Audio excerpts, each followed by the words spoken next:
धीरे धीरे रैमना, धीरे सब कुछ होए। माली सींचे सो घड़ा, ऋतु आए फल होए रे भैया, ऋतु आए फल होए। प्यारे बच्चों, सुप्रभात। आज हम हिंदी व्याकरण के टॉपिक निपात की चर्चा करेंगे। निपात पर डिस्कस करेंगे, बात करेंगे, जो आपके लिए, आपकी प्रतियोगी परीक्षाओं के लिए काम का हो सकता है, उपयोगी हो सकता है। इसमें हम निपात की परिभाषा और उदाहरण सहित निपात को समझने की कोशिश करेंगे इस वीडियो में। तो चलते हैं निपात की तरफ। जिन शब्दों द्वारा वाक्य में प्रयुक्त किसी शब्द के अर्थ को स्पष्ट करने के लिए जोर यानी बल दिया जाता है, उन्हें निपात कहते हैं। यानी बच्चों, वाक्य में प्रयुक्त किसी शब्द के अर्थ को स्पष्ट करने के लिए, क्लियर करने के लिए, समझने के लिए जिन शब्दों के द्वारा जोर यानी बल दिया जाता है, उन शब्दों को निपात कहते हैं। निपात अव्यय शब्दों का ही एक प्रकार है। बच्चों, परिवर्तन या विकार के आधार पर शब्द दो प्रकार के होते हैं, विकारी शब्द और अविकारी शब्द। विकारी शब्द जो शब्द लिंग वचन कारक काल के अनुसार बदल जाते हैं, जिनका रूप बदल जाता है, वो विकारी शब्द कहलाते हैं।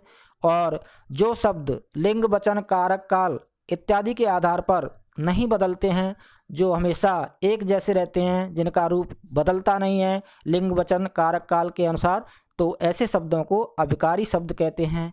और अविकारी शब्दों को ही अव्यय कहा जाता है। निपात भी अव्यय का ही एक प्रकार है।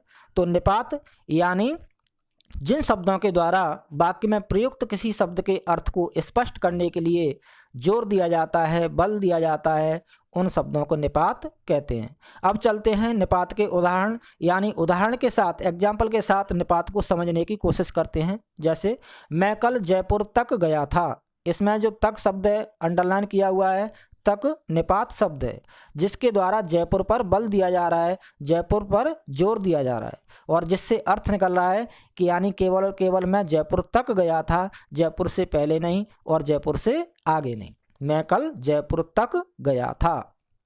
नीलू ही पढ़ रही है, इसमें ही निपात है, और जिसके द्वारा नीलू संज्ञा शब्द पर जोर दिया जा रहा है। यानी अर्थ किस तरह का निकल रहा है, नीलू ही पढ़ रही है से, यानी कि बाकी बच्चे नहीं पढ़ रहे हैं, केवल और केवल नीलू ही पढ़ रही है, ऐसा अर्थ स्पष्ट हो रहा है। अनुराग तो क्रिकेट खेल रहा है। इसमें तो निपात शब्द है, निपात है तो, और जिसके द्वारा अनुराग संज्ञा शब्द पर जोर दिया जा रहा है, बल दिया जा रहा है। यानी अनुराग को क्रिकेट नहीं खेलना चाहिए था, या कुछ और खेलना चाहिए था, या उसे पढ़ना चाहिए था, ऐसा अर्थ स्पष्ट हो रहा है। अनुपम भी रोज दौड़ करता है। इसमें भी निपात के द्वारा अनुपम संज्ञा शब्द पर जोर दिया जा रहा है, जिससे अर्थ निकलता है कि बाकी बच्चे भी रोज दौड़ करते हैं, लेकिन अनुपम भी रोज दौड़ करता है, ऐसा अर्थ स्पष्ट हो रहा है। अब आप निपात भी समझ गए हैं। इसमें भी शब्द निपात है, जिसके द्वारा निपात पर जोर दिया जा रहा है, निपात शब्द पर जोर दिया जा रहा है, बल दिया जा रहा है। अब आप निपात भी समझ गए हैं। इससे अर्थ स्पष्ट हो रहा है कि आप बाकी हिंदी व्याकरण तो जानते ही हैं, आपको आती ही है, लेकिन आज आपने निपात को भी समझ लिया है, निपात को भी पढ़ लिया है, अच्छे से समझ लिया है, ऐसा अर्थ निकलता है। अब आप निपात भी समझ गए हैं वाक्य से भी निपात के प्रयोग द्वारा, जिसके द्वारा निपात शब्द पर जोर दिया गया है। तो यह था बच्चों निपात से संबंधित वीडियो, निपात से संबंधित कुछ चर्चा, बातें। धन्यवाद। All the best, good luck. यदि वीडियो पसंद आए तो सब्सक्राइब करें, लाइक करें, कमेंट करें, शेयर करें। जय हिंद, वंदे मातरम।